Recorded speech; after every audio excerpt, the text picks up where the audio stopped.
Oh man, I gotta get back into the Bible version in a sec. We got a big topic. Historical, monumental, the face off of all the centuries, the face off of all the eras. We have in this corner demons, and in this corner angels. Over the fate of humankind, over the souls and the rest and the bargains and deals and the works of humankind as they fight for our souls, man. We got the protectors versus the neglectors. We have let's grow them up, build them, they're great men versus forget humanity, we hate them. So I'm going to get into this. Another name for fallen angels who joined the kingdom of Satan in rebellion against God. Origin. The origin of demons is not explicitly discussed in the Bible, but the New Testament speaks of the fall and later imprisonment of a group of angels. Peter 3:19-20, Peter 2-4, Jude 6. The group that participated in the fall apparently followed one of their own member, Satan. The fall occurred before God's creation of the world, leaving Satan and his angels free to contaminate the human race and with wickedness. Genesis 3, Matt 25-41, and Revelation 12:9. Only part of the fallen angels took part in the wickedness at the time of the flood. Genesis 6, 1-4. These were the ones who were in prison. God left the rest free to try to undermine the cause of righteousness in the world.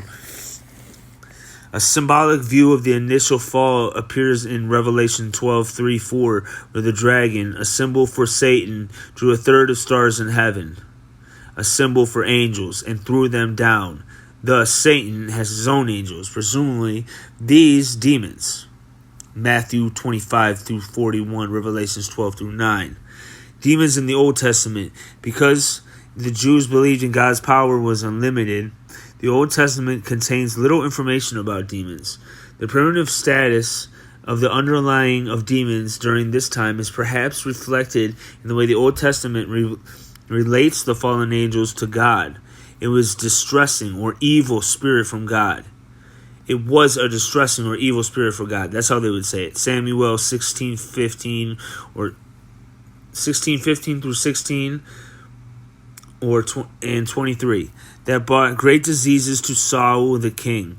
It was a lying spirit from the Lord, about whom Micaiah, the prophet of the Lord, spoke. Kings 22:21-23. Pagan worship is also related to demon activity in the Old Testament. Demons delight in making heathen idols the focus of their activities. Demons in the New Testament. The New Testament accepts the Old Testament teaching about demons and advances the doctrine significantly. Demons are designed in a number of different ways in the New Testament. Quite frequently, they are called unclean spirits in Matthew and Mark. Another descriptive phrase of them is wicked or evil spirit in Luke and Acts. In this writings, Paul calls them deceiving spirits. Timothy. John refers to the spirit of error, John, and spirits of demons, Revelations. Luke describes one demon as a spirit of divination, Acts 16. The only individual demon named in the New Testament is Satan himself. He is never referred to as a demon. It is the one called Abaddon in Hebrews, and believe this is another name for Satan, or that this is an unfallen angel. But stronger evidence suggests that he was a fallen angelic leader who was subject to the kingly authority of Satan. Legion, Mark 5:9, Luke 8:30, is probably a collective name for a group of demons rather than a name of a single demon. Whenever Jesus goes to the man, he asks who he is, and he says, "I'm Legion." That's a prime purpose of Jesus' earthly ministry was to overcome the power of Satan. This included his conquest of the demonic realm. The demonic realm. The demonic. Is that numerical? Demonic. Because they're crazy. Okay. This explains the fierce conflict between Jesus and these evil spirits while he was on earth. Yet Jesus' enemies accused him of alliance with Satan's kingdom, including the demons, Mark 3:22, John 8:48. The same accusation was made against his forerunner, John the Baptist. Matt 11 and Luke 7. But Jesus' works of goodness and righteousness showed that these claims were not true. Following the resurrection of Jesus and his return to heaven, these demonic principalities and powers have continued their warfare against those that were his followers.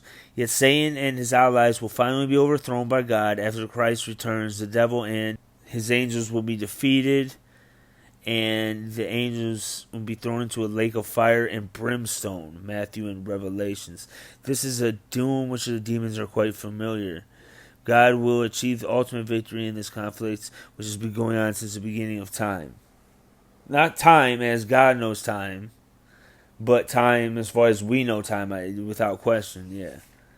I don't think God had to deal with these things before there was God, but I got more.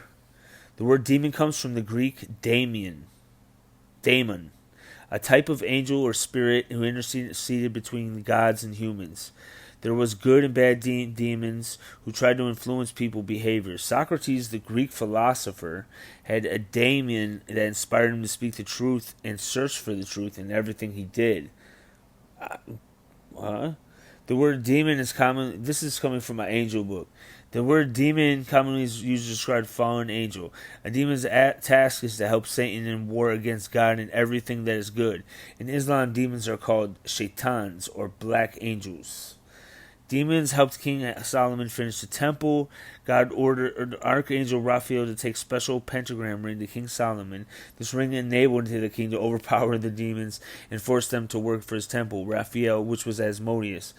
Raphael also outwitted the demon Asmodeus in the book of Tobit. Oh, well, yeah, well that's how it happened. My bad. So, now we're going to look at the angel side of things in this corner, the mighty powers, suppliers of God. A member of an order of heavenly beings who are superior to man in power and intelligence. By nature, angels are spiritual beings in Hebrews. Their nature is superior to human nature. And they have superhuman power and knowledge. They are not, however, all-powerful and all-knowing. Artistically, portrayals of angels or winged beings are generally without basis in the Bible. Rarely is an angel so described. For exceptions, compare the cherubim and the seraphim and the living creatures, Exodus, Ezekiel, and Revelation. The relation of angels. Angels were created by God and were present to rejoice when he created the world. In their original state, they were holy, but before the creation of the world, some of them rebelled against God and lost this exalted position, this leading to what is revolted the devil, also known as Satan. Another fallen angel is named Abaddon, or Apollyon, the angel of the bottomless pit, abyss. That's in a lot of versions of the Bible. Two of the vast company of the unfallen angels are named in the Bible. They are the archangels Michael and Gabriel, which those are the two by name only that are mentioned in the Bible, except when you go into outside, which is debatably like our like experiences, understandings, like the different versions that the church has implemented and things and stuff like that. Unfallen angels are known for their reverence for God and their obedience to his will. Angels represent God in making significant announcements of good news. On his behalf, they also warn of the coming dangers. In some cases, they are God's agents in destruction and judgment of evil. The relations of angels to man. When visible to human beings, angels consistently appear in human form. Sometimes, however, their appearance inspires awe. Angels are never known to appear to wicked people. Only those whom the Bible views as good, such as Abraham, Moses, David, Daniel, Jesus, Peter, and Paul. They are charged with caring for such people and serving them in the times of need. They also guide and instruct good people. The task is illustrated by the role that angels played in God's giving to the law of Moses. Sometimes their guidance comes through the human dreams. So angels, that's why a lot of visions and dreams of angels. Although they are not objects of salvation, angels are interested in salvation of human beings. They are also particularly active in events surrounding the birth and resurrection of Jesus.